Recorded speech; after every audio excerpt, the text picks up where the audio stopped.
There we go. I think it's due to the moon. I think it's due to the moon. I'm going to be very sorry when they land on the moon, and it turns out to be just a bad real estate plot with a very terrible exposure. Actually, as you're probably aware, the moon, they say, gets to something like 400 degrees every day in a certain place. Yes, and nothing. Yeah, no, it's a very bad temperature there, very bad climate. And on the other side, it is always 400 degrees below zero, something like that. Of course, there's a lot of parking room there. There's plenty of places to park, and they haven't gotten yet parking meters up there, although the Kinney Brothers people are working. They've got a little thing going. But I suspect that it is the moon that's causing it all to come about this way. I don't know whether you've seen the new crop of television shows. Speaking of moon madness, expensive turkey moon madness.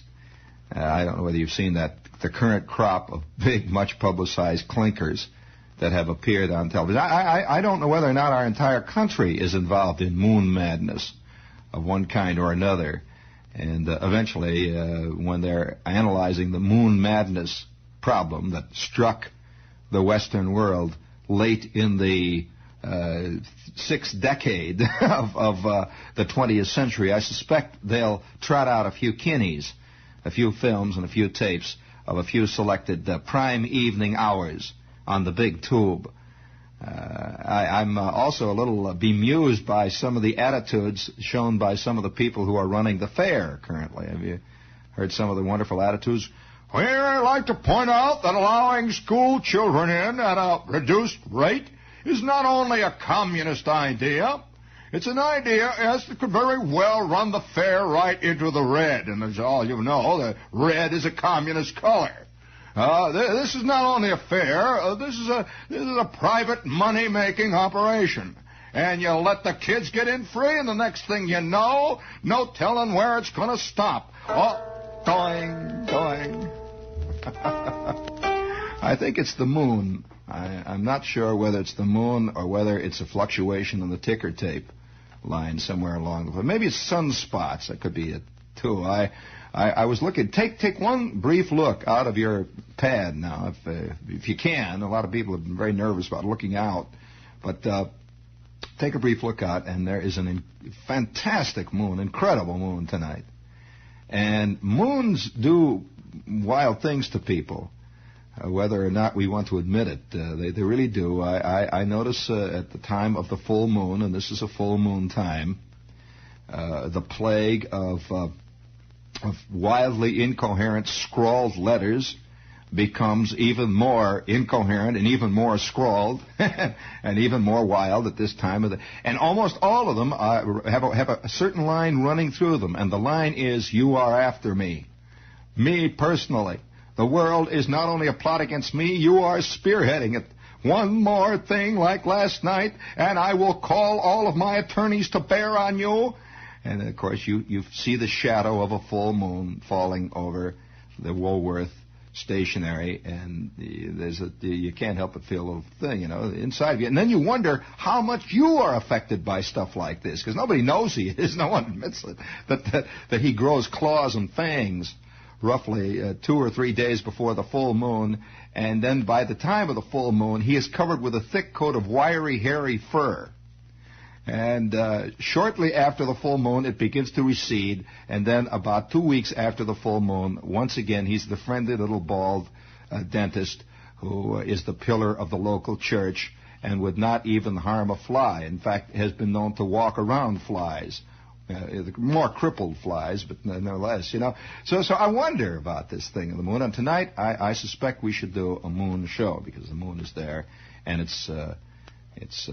this is what they would call out in the Midwest a harvest moon.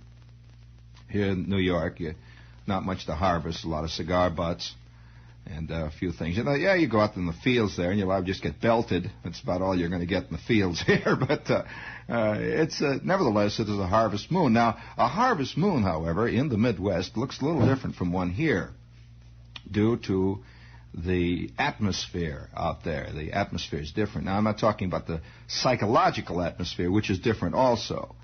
But it's actually the atmosphere itself. And I can remember moons in Indiana. You know, there used to be a time when guys wrote a lot of songs about Indiana moons. And an Indiana moon is a very large, well, it's about 3 times the size of the moon that you see tonight, roughly. Anywhere from 3 to 5 times the size. Sometimes the moon is so big it looks like a phony. It really does. You think it's the Republican administration trying to wean more votes out of the clodhoppers out there by giving them something that, and there'll be a big sign in there brought to you by your Republican governor. But there is that fantastic moon hanging there over the stubble fields of Indiana. And it is a different color, too, Ed. The Indiana moon is a very dark, burnt orange color. Very dark color. This is the Indiana harvest moon. It comes about through a combination of air density. We could get very technical here with you. It's a very dull story because you start analyzing the density of the moon and analyzing the density of the air and why the moon is orange. Forget it. You're never going to write a poem about it. But the moon in Indiana is about the size, and one of the things they used to do, it's just unbelievable. It's about the size of a basketball viewed close up, just about to get it in the left ear. Huge thing, covers the whole sky, and is a dark orange color, and has a peculiar kind of smoky quality to it, as though there is smoke somewhere involved in the color itself. And I can remember about this time of the year, one of the big things, of course, was to go out in the backyard about 7, 8, 9 o'clock at night and stand there and look at the moon. The whole neighborhood would be out looking at the moon, just standing around looking at the moon. And don't think that was because they were such sensitive, poetic people. There wasn't much to look at around there. You look at the moon if there's nothing else. Only Bruner once in a while drunk. That's pretty dull after a while. You get used to that. So when the moon, one of the better drunks, too, Bruner would throw, would be usually about this time of the year, and coupled with the moon madness, as well as that rotten Kentucky whiskey. And in addition to it being the Depression and nothing else to do but bay at the moon, there were some pretty wild nights out there among the clothes poles. And next to the garage, watching that moon come up over Stafford's house, the one with the 2 stories there, and it was a scene. And so moons mean more to people where they can see the moon than they do here in the East. The moon doesn't play much of a part in most people's aesthetic lives here, except when they're say at the Brill Building. And they're, the moon and you, baby. Oh, I love the moon. How do you like this, Manny? The moon and you and me. The moon, that's about the extent of the moon. I wonder how many of these guys ever have seen a moon. The guys that write this jazz. But that's all beside the point. The moon madness that is beginning to go over the world can be found in many different departments. It's political, it's psychological, it's sociological, it's economic. I wonder how often. I'd love to hear Fay Henley once do a broadcast on the nuttiness that hits buyers down on Wall Street when the full moon comes up. I suspect that Ralph Houck may even protest to the league president that it was a full moon, and you know what that does to Mantle. But be that as it may, there was a little piece. The moon is beginning. I don't know whether it's the moon or what. It could be the tides or the sunspots. Listen to this little bit. Sinister Oriental music there, Eddie. Bang! Radio Indonesia brings you a special broadcast of Special Report from Government in Jakarta. Radio Indonesia bids all Indonesians to stand by for special governmental decree.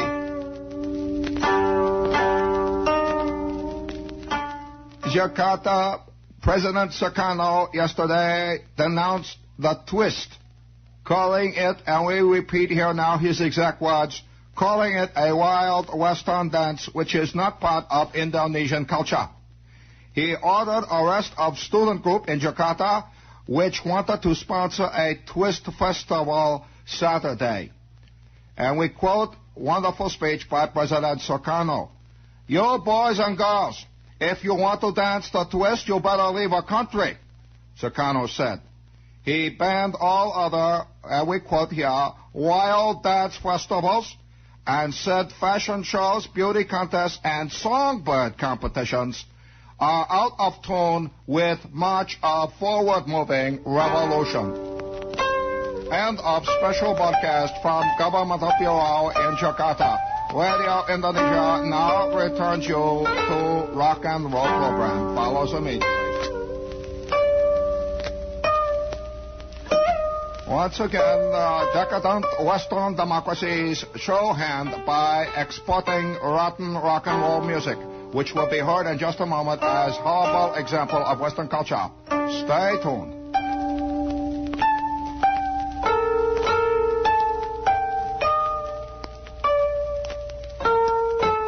Speaking of horrible, we have here WOR AM and FM New York. It's funny how one thing, Lisa, it popped into my mind. Decadent Western culture. WOR AM and FM New York. And we have with us just one thing leads to the next. At 9:15 every morning, Peter and Mary, Peter Lynn Hayes and Mary Healy come on, and they are there for 45 minutes and talk and things. And it's very entertaining. That's Peter and Mary tomorrow morning at 9:15. Speaking of the moon culture, we also have with us tonight Mandarin House.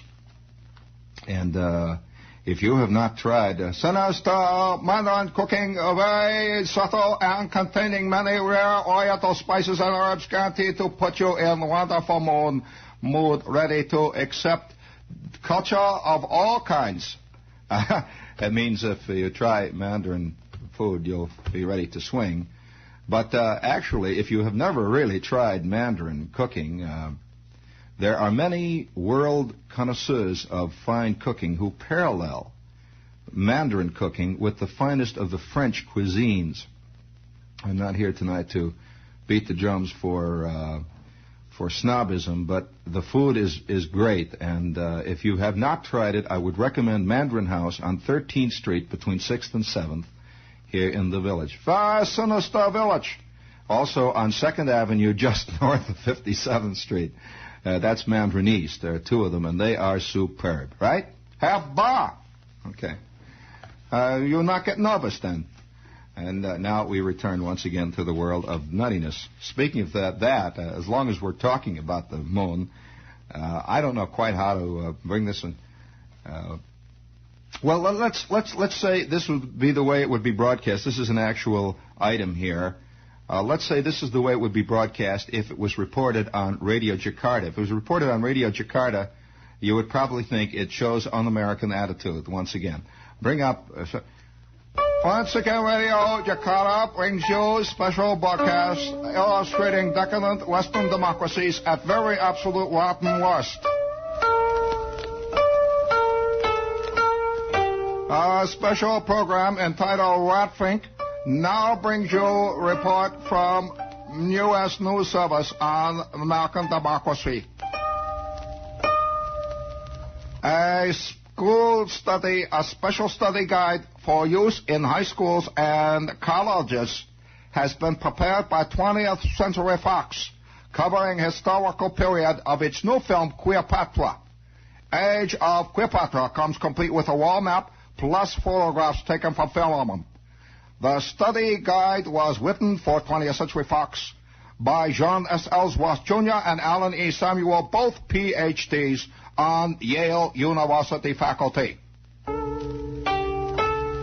And so PR man marches on in Western culture. Once again, it has become quite evident now to thinking Oriental mind that no longer does movie follow history. History now follows movie.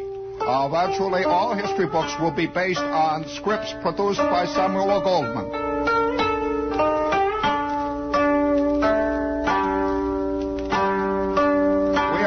We are looking forward to Story of World War II as done by John Ford. No special history book being produced by Princeton.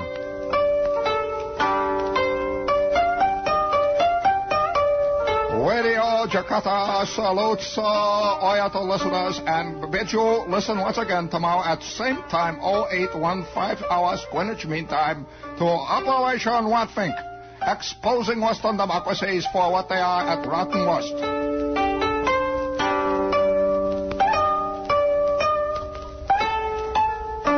Oh, boy. I don't know whether it's the moon or whether it's me. I can't tell. Kind of like, so you oh boy, that was kind of a nice cough. I about once a year do a thing about, I just can't help it, and I'm going to do it tonight about the moon. Hey, do you have that secret, sinister music up there for me, Eddie? Hold it there just a moment now. Hold it there. I'll give you the cue. That old moon, that old devil moon, it has many things going for it. And I have a vague feeling that a lot of people are going to be very disappointed to have them actually reach it. You know, there's something unreachable about the moon, and since it's unreachable, you know, it's always been up there, looking down silently, sinister, just quietly leaning there. Sometimes it's beautiful, other times it's cold. Sometimes it makes you feel a sort of a yearning, poetic. Another time there's a vague fear, and you want to rush out of the house and hit it.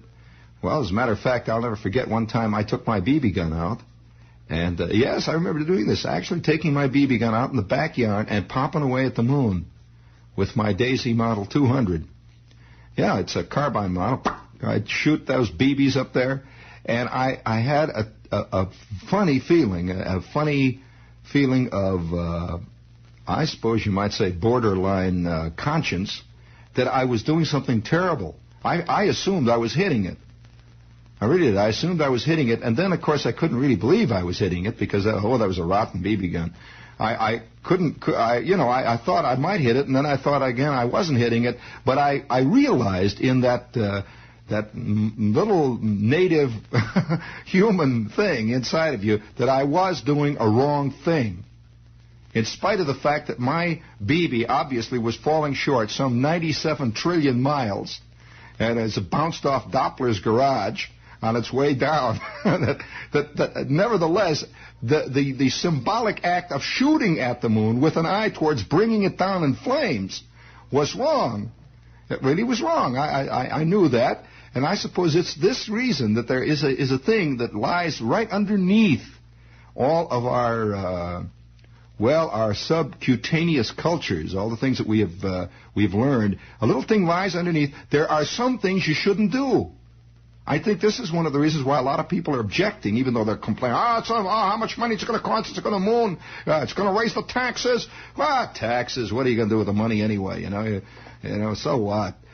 We keep yelling about all the various things. A guy with 19 cars is yelling about taxes. It's going to cost a lot to go to the moon, what difference it make? I never hear little guys living over delicatessens on $6 a year hollering about how much it's going to cost to go to the moon. The only guys who ever yell are the guys with the great big fat-ended Cadillacs, these great big guys. Yeah, they're always yelling. So I guess them has got it once more. It's really, I suppose, what the basic premise is there. But nevertheless, there is something that prompts us to do this, I think, that goes beyond money, because secretly all of us know that the money isn't why we're yelling. Because it really is. It's not the reason. It's that vague feeling that there are certain things you shouldn't know. That we're liable to unlock the last door and it's all going to blow up. Did you see the picture on the cover or on the front page of the New York Times a couple of days ago of this giant galactic explosion? That was something like 10 million years ago it happened, of course. It took 10 million light years for it to get here. And they took the picture of it. But 10 million light years or no, it blew up. Boy, did it blow up.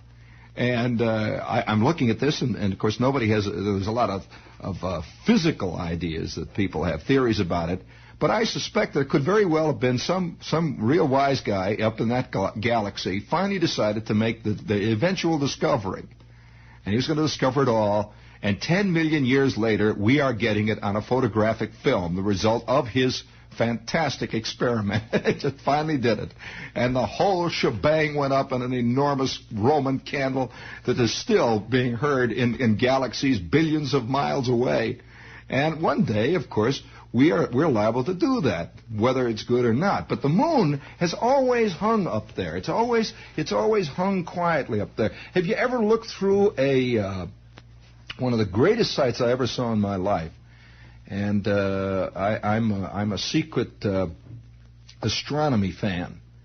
I've always wanted a telescope. If I ever spend any money on something that I really want, that's one of the things I'd love to have is a really good telescope. But one of the greatest sights I ever saw was Saturn. And have you ever seen the moons of Saturn revolving around Saturn up there? You just cannot believe what Saturn looks like if you look at it through a good telescope. It looks like some kind of, well, it doesn't look like any sort of natural heavenly body. It looks like some kind of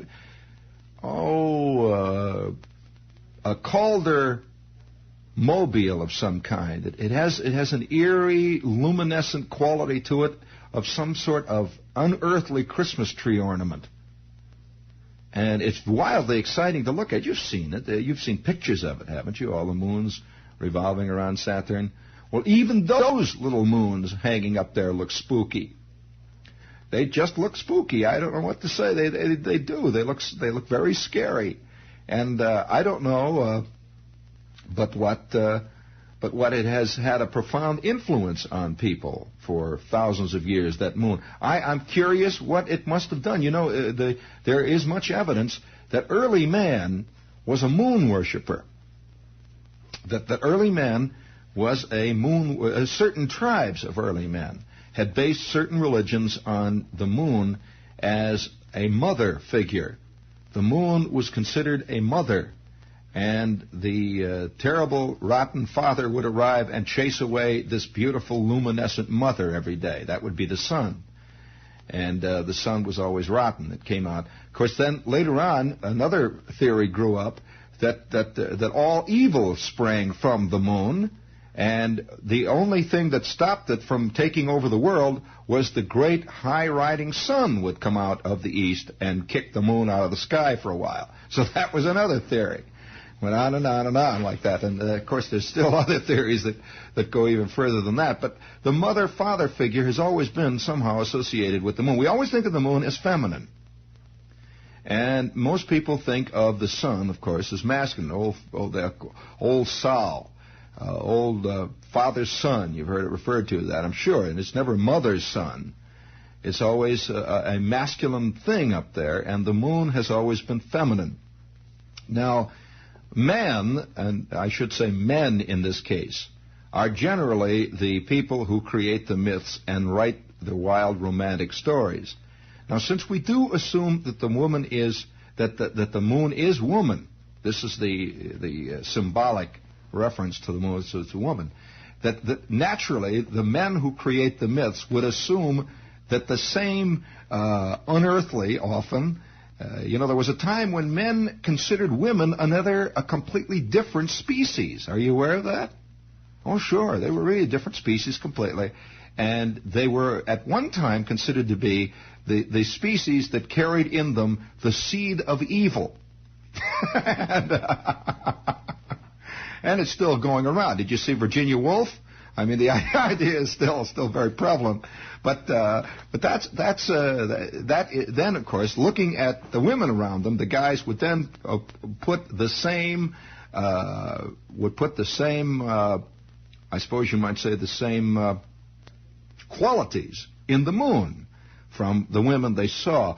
There's an interesting book on this, a beautifully written piece of business on the moon worship as a matriarchal figure, as opposed to the sun as a paternal figure. A book by Vardis Fisher. You've heard me talk about Fisher occasionally. Vardis Fisher wrote a thing called The Birth of Adam, I believe it was called. The Birth of It is from his Testament of Man series, but very interesting theories. And these theories have been held for a long time by guys who have dealt with prehistoric man, very early man particularly. Because as you get closer to history, of course, man changes and evolves, and the very earliest of men, which go into the prehistoric periods, are the periods of the great moon worshippers and the sun worshippers. Of course, the sun was feared.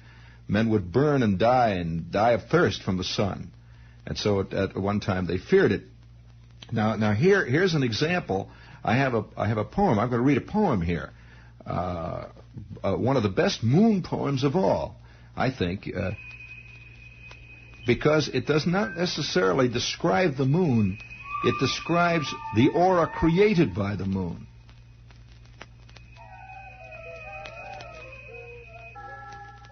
Slowly, silently, now the moon walks the night in her silver shoon.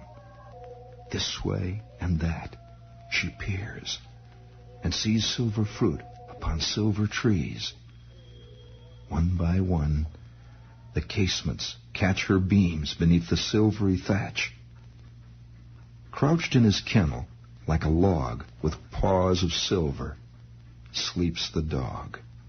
From their shadowy coat the white breasts peep of doves in a silver-feathered sleep.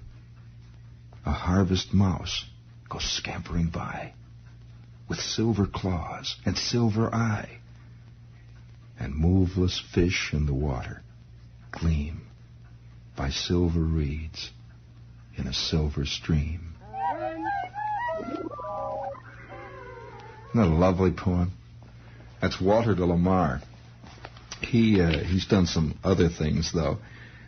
When Sam goes back in memory, it is to where the sea breaks on the shingle, emerald green, in white foam, endlessly. He says, with small brown eyes on mine, I used to keep awake and lean from my window in the moon, watching those billows break, and 500,000 tiny hands and eyes like sparks of frost would dance and come tumbling into the moon, on every breaker tossed, and all across from star to star.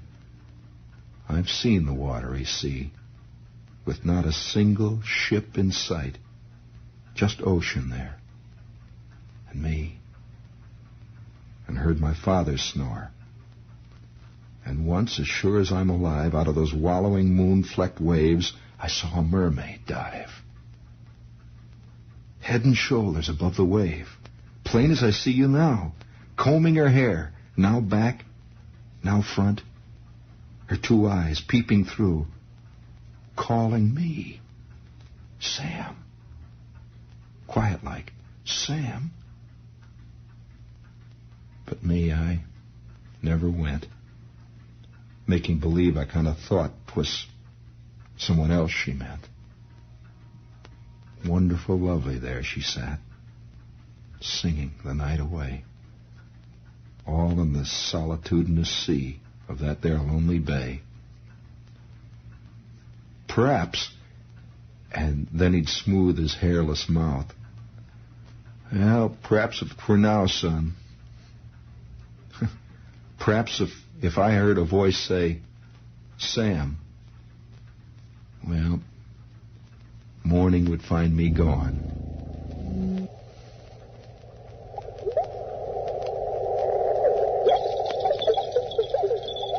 Lovely, isn't it?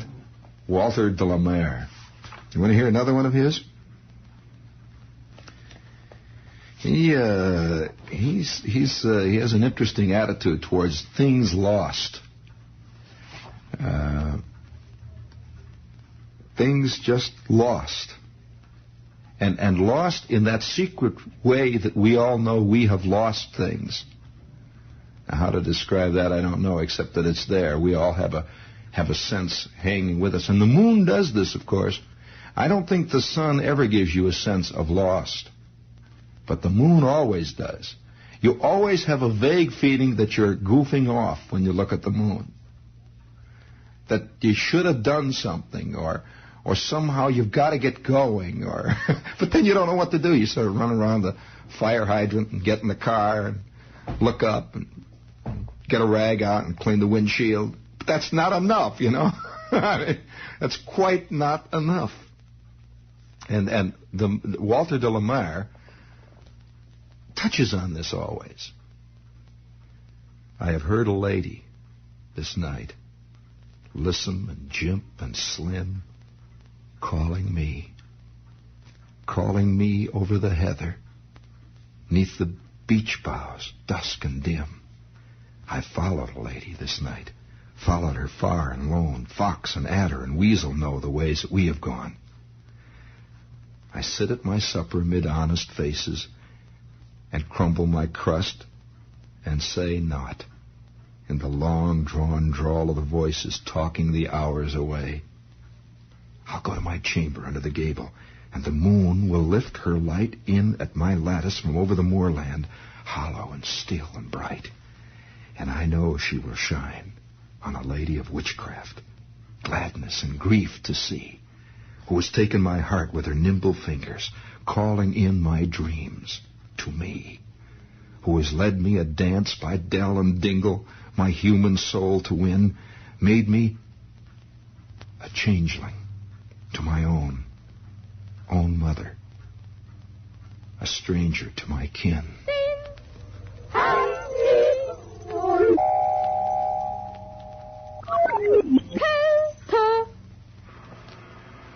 Oh boy, he just doesn't say.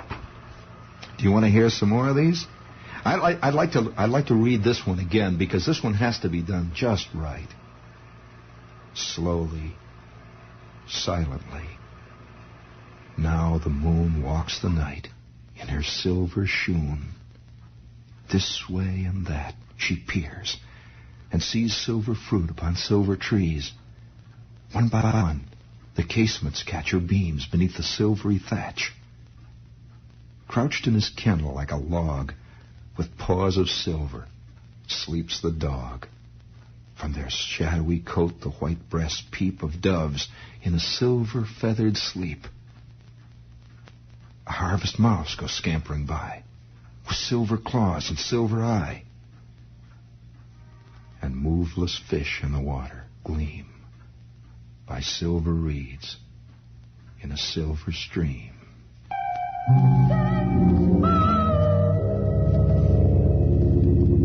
Oh, boy. You want to hear some more of these? All kinds. Yeah, there's all kinds of things. This is another moon one. He doesn't mention the moon, but it's there. And this is an odd German poet who was not only a poet, but as most good poets are, he was also a philosopher, also a playwright. And you could see all three of these elements of his writing in this poem. Under the linden, the music is gay. The couples are gossiping loudly. And two are dancing whom nobody knows. They carry themselves so proudly. Now here, now there, they glide and sway, in wave-like measures beguiling. They bow to each other, and as they nod, she whispers, gently smiling, "A water pink is hanging from your cap, my fair young dancer. It only grows in the depths of the sea. You are no mortal man, sir. You are a merman, and to lure these village maids your wish is. I knew you at once by your watery eyes, and your teeth as sharp as fishes. Now here, now there they glide and sway in wave-like measures beguiling. They bow to each other, and as they nod, he answers, gently smiling, my lovely lady, tell me why your hand is so cold and shiny, and why is the border of your gown so damp? and draggled and briny. I knew you at once by your watery eyes and your bow so mocking and tricksy. You're never a daughter of earth, my dear. You are my cousin, the Nixie. The fiddles are silent. The dancing is done. They part with a ripple of laughter. They know each other too well, and will try to avoid such a meeting hereafter.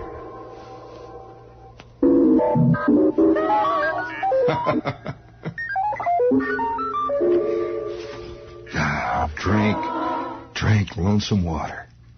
Weren't but a tad then up in the laurel thick digging for sang. Came on a place where the stones was holler. Something below him tinkled and rang. Dug where I heard it, drippling below me. Should have knowed better, should have been wise. Leaned down and drank it. Clutching and gripping the overhung cliff with the ferns in my eyes. 'Tweren't no tame water, I knowed in a minute. Must have been laying there projecting round since winter went home. Must have laid like a cushion where the feet of the blossoms was tucked in the ground.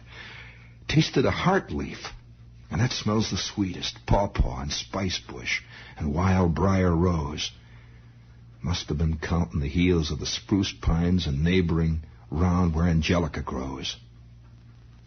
I drunk lonesome water. I knowed in a minute. Never learnt nothing from then till today. Nothing worth learning. I'm bound to the hills. I can't get away. Mean sort of dried up old groundhoggy feller laying out cold here watching the sky, poor as a whippoorwill. Bent like a grass blade, counting up stars till they count too high. I know where the gray foxes uses up yonder. Know what'll cure ye of physic or chills. But I never been away from here. Never got going. I drunk lonesome water. I'm bound to the hills. Isn't that a weird one? Drunk lonesome water. Just bound to the hills. Never got going.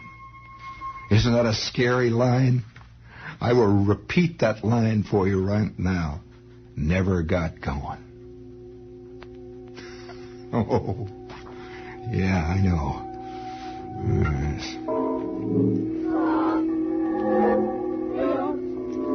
Yes, this is a moon night. You want to hear some more of these?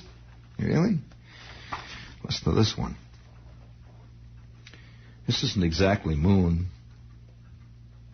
All of a sudden, the big nasturtiums rose in the night from the ocean's bed, rested a while in the light of the morning, turning the sand dunes tiger red. They covered the statue of Abraham Lincoln.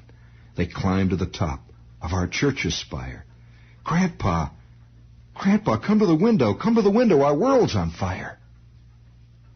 Big nasturtiums in the high Sierras. Big nasturtiums in the lands below. Our trains are late, and our planes have fallen. And out in the ocean, the whistles blow. Over the fields and over the forests, over the living and over the dead. I never expected the big nasturtiums to come in my lifetime, Grandpa said.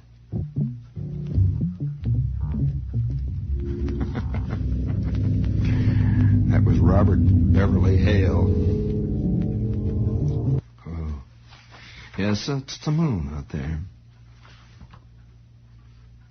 Here's another one by the same man who did the one of the mermaid. He also, you see, because of that strange German mysticism, strange, it's there, it's just as legitimate, I suppose, as our optimism, which is another kind of mysticism.